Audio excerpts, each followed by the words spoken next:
하늘 말씀 함께 보겠습니다. 디모데전서 2장 1절과 2절 말씀 같이 보겠습니다. 디모데전서 2장 1절 2절 같이 봉독하겠습니다. 그러므로 내가 첫째로 권하노니 모든 사람을 위하여 간구와 기도와 도고와 감사를 하되 임금들과 높은 지위에 있는 모든 사람을 위하여 하라. 이는 우리가 모든 경건과 단정함으로 고요하고 평안한 생활을 하려 함이라. 아멘.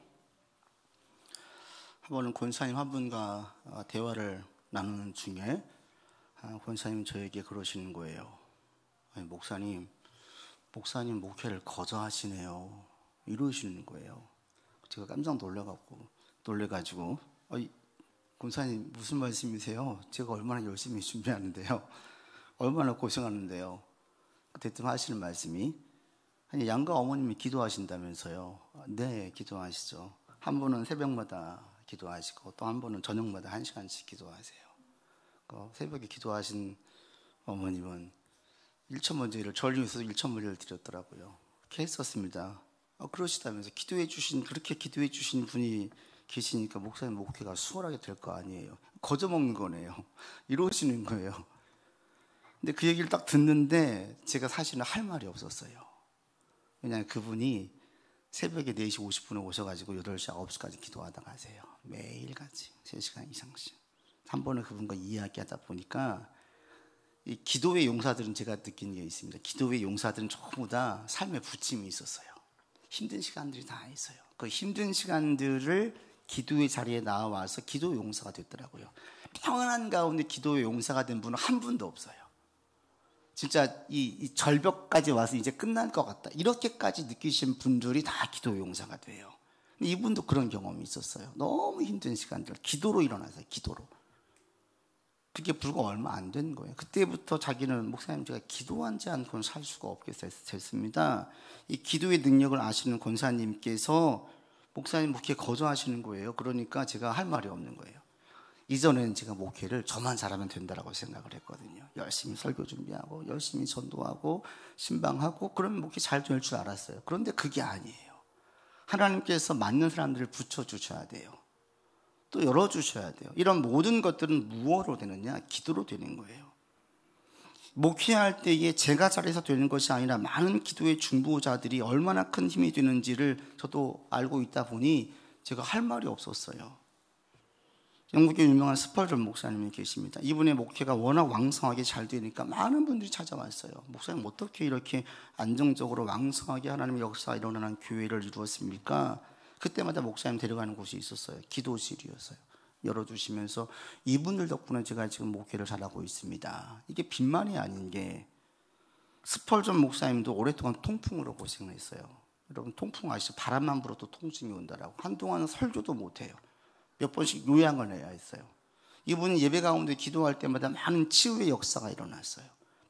정작 본인 고통 가운데 있는데 하나님의 역사가 많이 기도 가운데 있음을 경험했었어요. 그래서 이분이 이야기하는 기도로 인해서 제 목회가 잘 되고 있습니다, 이 말은 빈말이 아니죠. 직접 경험한 분들의 이야기죠. 오늘 바울이 기도에 대한 얘기를 해요. 이 바울은 기도의 능력을 어느 누구보다도 잘 알고 있는 분입니다. 3층천 경험을 했습니다. 하나님의 음성을 들었습니다.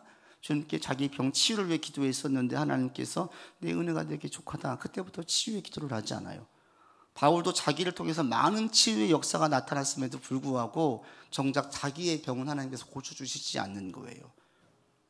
그런데 이런 기도의 능력을 아는 사도 바울이 지금 디모데에게, 영적 아들인 디모데에게 기도에 대해서 이야기하고 있어요. 여러분, 이 부분을 그래서 우리가 더 주목해야 됩니다. 1절 말씀 같이 한번 보겠습니다. 1절 같이 읽겠습니다. 그러므로 내가 첫째로 권하노니 모든 사람을 위하여 간구와 기도와 도고와, 이 첫째라는 말이 뭐냐면 중요성이에요. 가장 먼저, 이 말이에요. 너는 목회할 때 가장 먼저 기도해라. 이 기도를 그냥 뭉뚱그려가지고 기도해라라고 이야기하지도 않고 간구의 기도, 그냥 일반 기도, 도고, 감사의 기도 세분화시키는 거예요. 이 간구라는 것은 우리 가운데 간절함이 있을 때, 급한 것이 있을 때 드리는 기도가 간구예요. 급한 문제가 있을 때. 그 다음에 기도, 여기서 말하는 기도는 일반적인 기도예요. 도고는 억울하거나 원통한 일이 있을 때, 이럴 때 드리는 게 도고예요. 감사는 우리에게 드리는 감사의 내용이에요. 기도를 이렇게 세분화시켜가지고 디모데에게 또 이렇게 기도의 자리에 나아가라 라고 얘기하고 있습니다. 여러분, 이건 절대 진리예요. 신앙생활을 잘하기 위해서는 기도 없이 신앙이 잘 될 수 없습니다. 신앙이 성장할 수 없습니다. 은혜를 경험할 수 없습니다. 말씀만 가지고도 안 되고 기도만 가지고도 안 되고 두 개가 같이 가야 되는데, 기도가 없이는 영적으로 깨어있는 삶을 살 수 없어요. 머리로는 분별할 수 있을지 모르겠지만 마음이 뜨겁지 않아요. 은혜를 잘 몰라요. 여러분, 기도의 자리에 나아가야 이 은혜의 자리에 갈 수 있습니다. 여러분 가운데 기도가 지금 쉽고 기도가 없는 분, 정기적으로 기도하지 않는 분들은 꼭 기도의 자리에 나갈 수 있고 기도의 시간을 확보할 수 있기를 바랍니다. 아멘을 하셔야 됩니다. 아멘. 정말 그렇습니다. 기도하지 않고는 하나님의 은혜를 경험할 수 없어요. 사도 바울이 기도를 이야기할 때 우리 가운데 특별히 누구를 대상으로 기도해야 되는지에 우리가 주목해 볼 필요가 있습니다. 여러분, 이렇게 기도를 드릴 때에 사도 바울이 누구를 위해 기도하라고 이야기합니까? 제일 먼저 2절 보십시오. 같이 읽겠습니다. 임금들과 높은 지위에 있는 모든 사람을 하여라. 여기에 여러분 보실 때 이게 쉽게 동의가 되십니까? 보통 교회에서 우리 기도합시다 그러면 누굴 위해 기도해요? 선교사님들, 목회자들, 아픈 분들, 신방이 필요하고 영적으로 도움이 필요한 분들을 놓고 먼저 기도하는데, 사도 바울은 디모데에게 임금들과 높은 지위에 있는 모든 사람들을 위해서 기도하라고 해요. 우리로 말하면 누구냐면 대통령, 국회의원, 도지사, 시장, 위정자들을 위해서 먼저 기도하래요. 뭐가 지금 안 맞지 않습니까? 근데 여기에서 바울이 가르쳐 주신 메시지가 몇 가지가 있어요. 첫 번째 메시지가 뭐냐면, 바울뿐 아니라 많은 사도들은 국가를 위해 기도했습니다. 당시의 나라를 위해 기도했습니다. 예레미야도 바벨론 포로로 끌려가는 자들에게 바벨론을 위해서 기도하라 그래서 자기를 끌고 가는데, 로마의 클레멘트라고 하는 교주가 있습니다. 주교가 있습니다. 아주 신앙의 스승이라고 보시면 돼요. 이분도 그 당시에 통치자들 로마를 위해 기도했습니다. 주 200년 의 터툴리안도 그 당시 로마 황제를 위해 기도했습니다. 많은 믿음의 사람들이, 어른들이 세상에 무심하지 않았어요. 사도 바울 때에는 임박한 종말론 사상이 매우 강했습니다. 주님 곧 오신다. 오시니까 준비하자. 이게 강했던 사상의 시대였어요. 그러면 주님이 곧 오신다라고 느끼면 보통 어떻게 해요? 세상과 담 쌓고 교회에 모여가지고 매일 기도하고 주여 주여 부르짖고 찬송하고 흰옷 입고 준비해야 된다고 생각을 했었어요. 아니에요. 초대교회는 종말을 그렇게 준비하지 않았습니다. 일상이 자기 삶에서 준비했습니다. 그리고 이때에도 당시에 위정자들을 위해서 기도하라고 그랬어요. 여러분, 예배드린 여러분들 개인 기도하실 때 혹시 나라를 위해서 기도하지 않았더라면 오늘부터라도 여러분 기도의 내용에 이 나라를 위해서 꼭 기도를 넣어주시기 바랍니다. 왜 기도해야 되느냐? 첫 번째로 여러분 로마서 13장에 한번 보십시오. 로마서 13장 말씀 찾아봅시다. 로마서 13장 1절 말씀, 로마서 13장 1절 같이 보겠습니다. 같이 봉독합니다. 각 사람은 위에 있는 권세들에게 복종하라. 권세는 하나님으로부터 나지 않음이 없나니 모든 권세는 다 하나님께서 정하신 바라. 우리 기독교인은 기본적으로 모든 권세 있는 자리의 권세는 하나님께서 맡기신 것으로 인정합니다. 이건 여러분들이 다 믿음으로 동의하셔야 돼요. 모든 권세의 자리는 하나님께서 맡기신 거예요. 그 기간 동안에. 이게 우리가 기본적으로 베이스에 깔고 가야 됩니다. 그래서 사도 바울이 당시의 로마 황제든 그 당시에 있는 분부왕이든 권세자들에게 복종하라고 이야기해요. 근데 그들은 기독교를 박해 있었어요. 그리스도인들을 박해 있었던 자들입니다. 그럼에도 불구하고 기본적으로는 복종하라 그래요. 그리고 우리 기독교인, 그리스도인들은 여러분들 어느 자리에 가든지 거기에서 어떤 리더가 있다. 기본적으로 우리는 존중해 주셔야 돼요. 지가 뭔데? 나보다 못 배웠는데, 나보다 가진 게 없는데, 얼마 안 됐는데, 이런 마음을 가지면 안 돼요. 일단 그 자리에서 리더가 있으면 우리는 거기에 대해서 존중하는 마음을 가져야 돼요. 그 리더를 존중해주면 그 모임들이 잘 될 수밖에 없어요. 그리고 가장 기본적인 공동체, 가장 작은 공동체에서 지켜줄 리더의 기본은 어디겠습니까? 가정이에요. 가정에서 아버지의 권위를 인정하지 않고 어머니의 권위를 인정하지 않고 절대로 그 가정은 잘 될 수 없습니다. 전 미국과 유럽에서 이야기하는 아버지와 어머니에게 함부로 대하는 것들, 그 보통 언어로 이야기하는 것들을 결코 동의하지 않습니다. 성경적이지도 않습니다. 부모를 공격하는 것이 성경적이에요. 싱가포르의 리카운과 얘기했었습니다. 영국에 오랫동안 통치받았던 싱가포르의 리카운 총리가 말하기를 서양에서 많은 좋은 것들을 배웠다. 그러나 한 가지 배우면 안 되는 게 있다. 절대 우리가 놓치면 안 되는 게 있다. 동양에서 어른들 공경사상이라는 거예요. 이것은 매우 성경적이에요. 가정에서 아버지의 권위를 인정해 주지 않고, 예를 들면 어머니가 뒤에서 자식들하고 아버지 매일 흉보잖아요. 그 집안이 잘 될 수가 없어요. 집에서 뒤에 자식들하고 매일 어머니 흉보잖아요. 그 집안이 잘 될 수가 없어요. 아이들이 볼멘서 아버지 흉을 볼 때 엄마가 따끔하게 혼나야 되고, 아이들이 뒤에서 엄마 무시하려고 할 때 아버지가 따끔하게 혼내는 그 가정이 잘 되는 가정이고 성경적인 가정입니다. 작은 예로 가정도 그렇죠. 교회도 그렇죠. 어느 모임이든 다 마찬가지입니다. 왜 위정자들 위해 기도하라고 하느냐? 첫 번째로 그들은 하나님께서 주신 권세로 인정하기 때문이에요. 여러분들도 그래서 하나님께서 주신 권세를 인정해야 돼요. 그 다음에 우리가 또 하나 보십시오. 그들을 기도할 때 어떤 내용으로 기도하라고 이야기합니까? 2절 다시 한번 보겠습니다. 읽겠습니다. 임금들과 높은 지위에 있는 모든 사람을 위하여 하라. 이는 우리가 모든 경건과 단정함으로 고요하고 평안한 생활을 하려 함이라. 보통 나라를 위해 기도하자고 하면 어떤 문제 가지고 기도합니까? 여러분, 나라를 놓고 기도하자고 할 때 어떤 문제를 기도하시겠어요? 이런 문제들이 잘 해결되길 위해 기도하겠죠. 경제가 좀 살아나길 바라고, 집값이 좀 안정되길 바라고, 우리나라가 선진국에 들어선 것 같은데 이제 강대국이 되고 선진국이 되고 완전히 풍요로운 민족이 되길 위해서 기도할 수 있어요. 그런데 사도 바울은 나라를 위해 기도할 때 경제에 대한 얘기는 한마디도 하지 않아요. 잘 먹고 잘 사는 것은 한 번도 언급하지 않아요. 왜 그럴까요? 먹고 사는 문제는 누구 한 인물에 의해서 되는 것이 아니라 하나님께 달려있음을 고백하기 때문에 그렇습니다. 경제는 삼성이 먹여 살리는 게 아니라, 대통령이 먹여 살리는 게 아니라 하나님 책임져 줘야 되는 거예요. 이게 우리 믿음의 사람들이 가지고 있는 기본적인 믿음이에요. 하나님께서 광야 생활했던 이스라엘 백성들에게 가나안 땅으로 들어가기 직전에 모세를 통해서 다시 말씀하십니다. 들어갈 때에 너희가 그 땅에서 정말 주신 것들을 누리기 위해서 꼭 잊으면 안 되는 거 한 가지가 있습니다. 그게 뭐냐? 여호와의 말씀을 손목에 메고 이마에 쓰고 계속 암송하라는 거예요. 출애굽 가정 가운데 있었던 하나님의 역사와 기사를 잊지 말고 자손들에게 계속 가르치래요. 여호와를 떠나지 말라고 이야기합니다. 그러면 너희가 그 땅에서 풍요롭고 주신 것들을 누리면서 살 것이라고 말씀하셨어요. 그리고 실제로 그랬습니다. 광야의 40년의 훈련을 통해서 이스라엘 백성들은 여호와의 말씀에 순종하는 법을 배웠어요. 구름 기둥이 위에 있으면, 구름이 위에 있으면 머무르고요.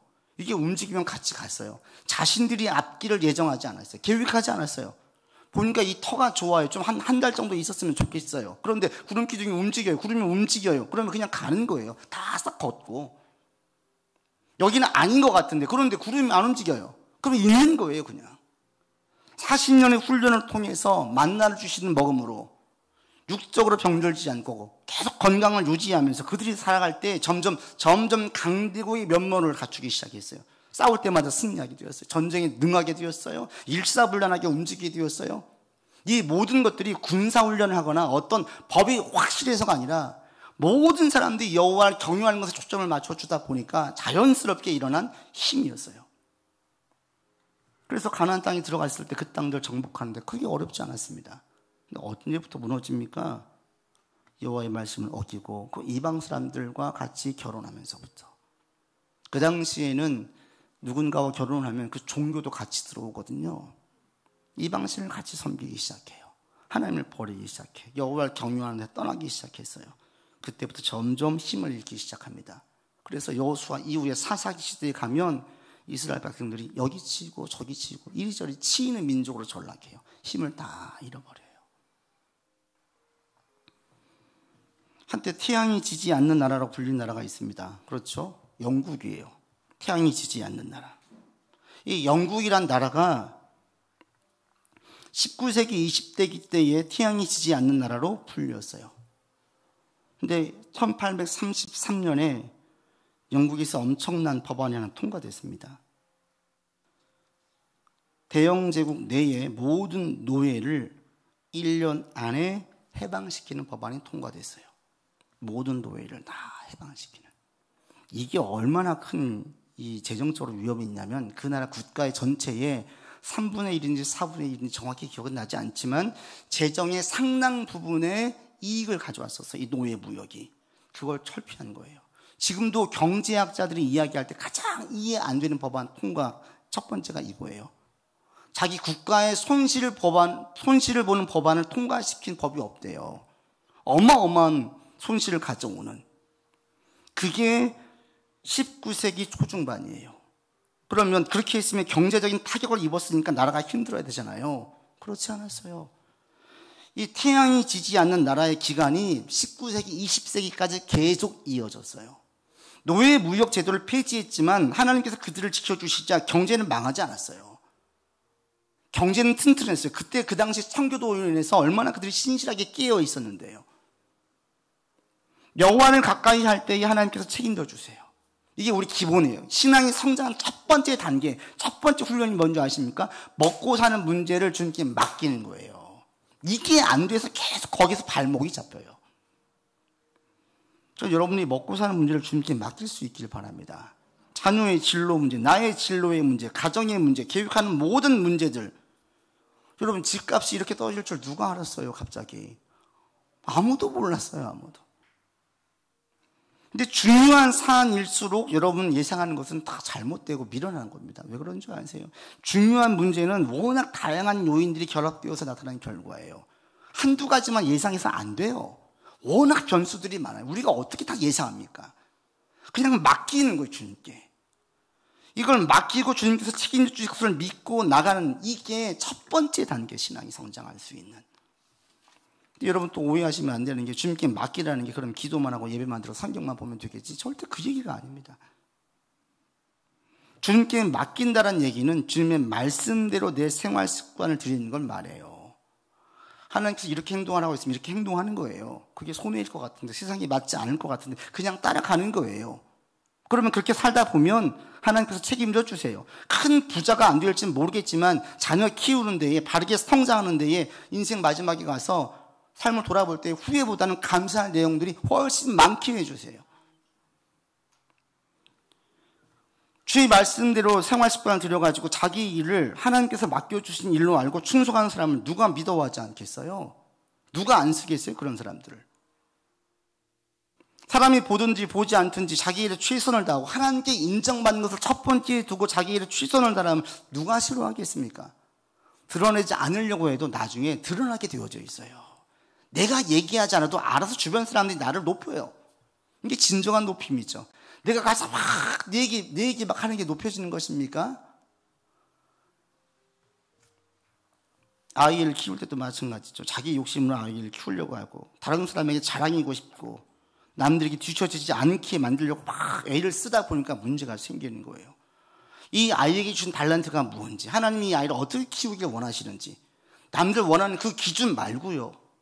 하나님께서 보시기에 어떤지 이것 알고 나아가다 보면 아이를 정말 잘 키울 수 있습니다. 요즘 20대, 30대 청년들 사이에서 포모 증후군이라는 것 때문에 힘들어한대요. 포모 증후군. 이게 FOMO의 약자예요. 포모.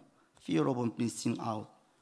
이거의 약자인데 뭐냐면 소외되는 것에 대한 두려움이에요. 소외되는 것.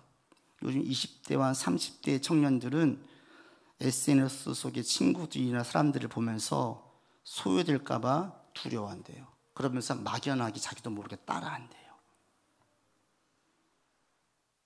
이것이 심해지면 스트레스를 받게 되어서 따라하는 게 안 되면 스트레스를 받겠죠. 우울증 증상을 겪게 된대요.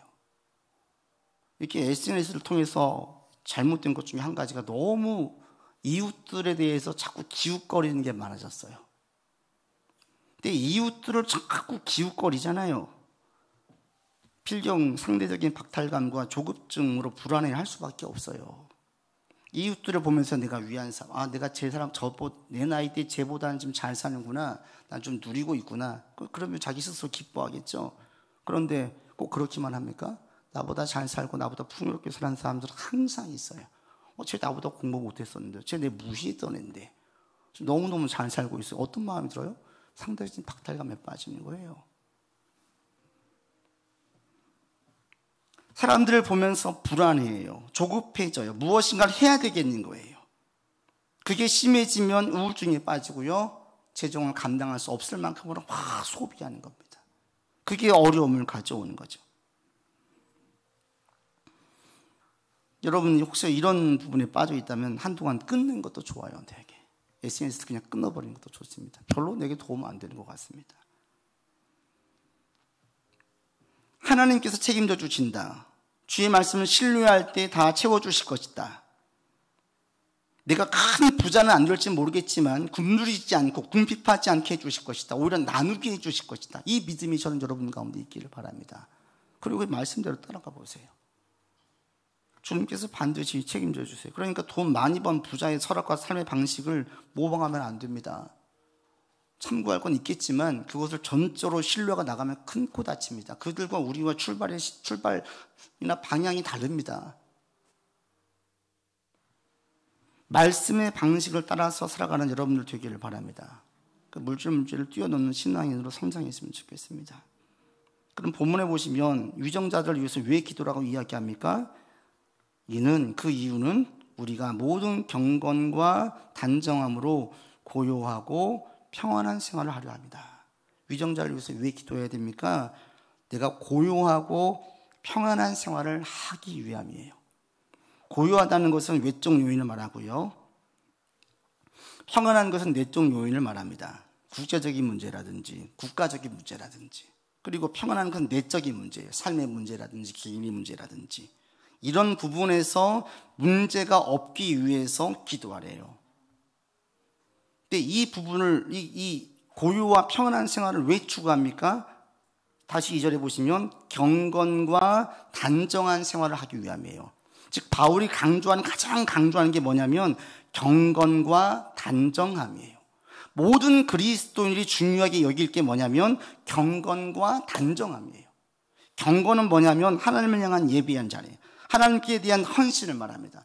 하나님에 대한 열망, 이 예배의 자리에 나오고 싶고 하나님께 헌신하고 싶은 마음을 식지 않도록 하는 것이 경건이에요. 단정함이라는 것은 높은 도덕성을 유지하는 겁니다. 윤리적인 부분에서 기독교인들은 다른 누구보다 높은 윤리 기준을 가지고 있어야 되는 거예요. 이 두 가지를 위해서 위정자를 위해 기도하라는 거예요. 우리의 초점이 어디에 있어야 됩니까? 교회의 초점이 어디에 있어서 위정자를 위해 기도해야 됩니까? 내가 지지하는 대통령이 있으니까 잘 있으면 좋겠어요? 우리가 선진국으로 가졌으면 좋기 때문에 기도해야 됩니까? 아니라는 거예요. 그런 것들은 하나님께서 책임져 주세요. 믿고 맡기는 거예요. 제일 중요한 것은 내가 또 우리 그리스도인들이 경건과 단정함을 추구하는 것이 제일 중요한 가치로 여겨서 이것들을 유지하기 위해서 이를 놓고 기도하라는 겁니다. 근데 경건과 이 단정함이 사실은 우리 기독교 그리스도인들에게 능력이에요. 그리스도인들이 경건, 하나님께 대한 헌신과 예배하는 것을 잃어버리잖아요. 기독교인들이 세상의 윤리 기준에 의해서 상대적 윤리를 가지고 절대 윤리가 아닌 상대 윤리를 가지고 가다 보면 기독교인들의 힘을 잃을 수밖에 없어요. 그 예들은 세계 교회 사회에 보면 너무 많습니다. 지금 유럽의 교회들 보십시오. 다 무너졌어요.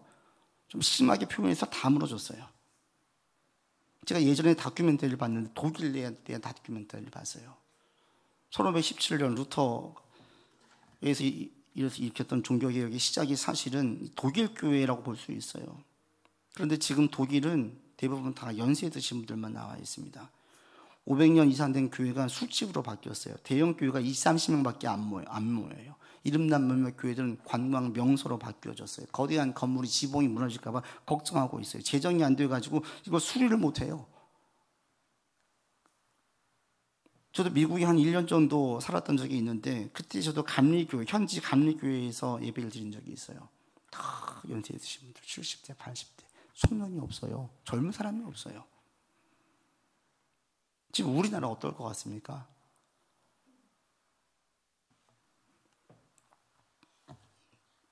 어느 대형 교회가 재정이 악화되어가지고 경매로 나왔어요. 그랬더니 이단이 사가버렸어요. 또 이름만 대면 알 수 있는 대형 교회가 재정이 악화되어가지고 토지 일부를 팔아가지고 재정을 충당했어요. 점점 이런 모습들이 보이기 시작해요. 교회 학교가 없어요. 중고등부가 없어요. 청년이 교회를 외면해요. 일식 있는 사람들이 교회를 떠나가기 시작해요. 교회가 큰 담을 쌓고 세상과 차단된 삶을 살기 시작했어요. 이런 모습이 지금 우리 가운데 벌어지고 있어요. 그래서 제가 한국교회를 꼭 기도할 때는 긴장이 돼요. 긴장이.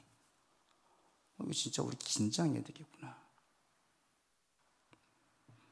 여러분 지금은 기도할 때예요. 왜 이런 문제가 생겼습니까? 한국교회에서 점점 하나님께 예배하는 자리, 헌신하는 자리에 점점점 멀어지기 시작했어요. 우리나라 70년대 보십시오. 80년대 보십시오. 얼마나 헌신됐는데요. 가진 것도 없는데 주님께 헌신했었어요. 우리나라가 지금 세계에서 두 번째로 선교사님을 많이 파송한 나라예요. 우리가 선진국에서 많이 파송했었습니까? 아니에요. 그만큼 헌신된 분들이 많았어요. 먹고 사는 문제 신경 쓰지 않고 일단 주님께 순종해서 열정을 가지고 나가는 분들이 많았어요. 나머지는 그래도 알아서 주님께 채워주신 거예요. 점점 우리나라도 주신 이 풍요로움, 이 외적 안정과 풍요로움을 통해서 하나님께 헌신하지 못하고 세상 재미에 빠지기 시작했어요. 세상 재미에 취해버리자 점점 교회가 무너지고 힘을 잃기 시작했습니다. 여러분 지금은 교회를 위해서 기도할 때입니다. 어느 때보다도 기도할 때예요. 하나님을 향한 열심, 헌신 잃어버리지 않도록 세상이 추구하는 그 가치에 거기에 그냥 휩쓸리지 않도록 기도할 때예요. 여러분 코로나가 확산되지 않도록 기도해 주십시오. 7만 명, 8만 명, 6만 명 왔다 갔다 하는데 코로나의 확산은 우리 기독교에게도 직격탄입니다. 왜냐하면 교회를 모여야 돼요. 모여서 예배하고 기도해야 돼요. 코로나가 모이지 못하게 만들어요. 국제적인 문제가 해결되기를 위해서 기도해야 됩니다. 러시아와 우크라이나 전쟁이 빨리 끝나기를. 원가가 상승하고 물가가 상승해서 식비와 생활비 상승을 이어져서 큰 부담을 느끼는 분들이 많아요. 그러면 마음 한켠에 늘 근심이 있는 거예요. 여러분 정부를 위해서 기도해야 됩니다. 윤석열 정부를 위해 기도해야 돼요. 여러분 지지했든 지지하지 않았든 그건 중요하지 않습니다. 이제는 기독교인이라면 정부를 위해서 기도해야 돼요. 사회적인 안정과 평안을 가져올 수 있도록, 노소 간의 갈등이 완화될 수 있도록, 지역 간의 갈등이 줄어들고 세대 간에 참여했던 이 갈등들이 완화될 수 있도록 기도할 일들이 얼마나 많습니까? 물가와 집값의 안정을 위해서 기도하십시오. 이런 모든 것들을 위해서 우리가 기도해야 돼요. 기독교인들이.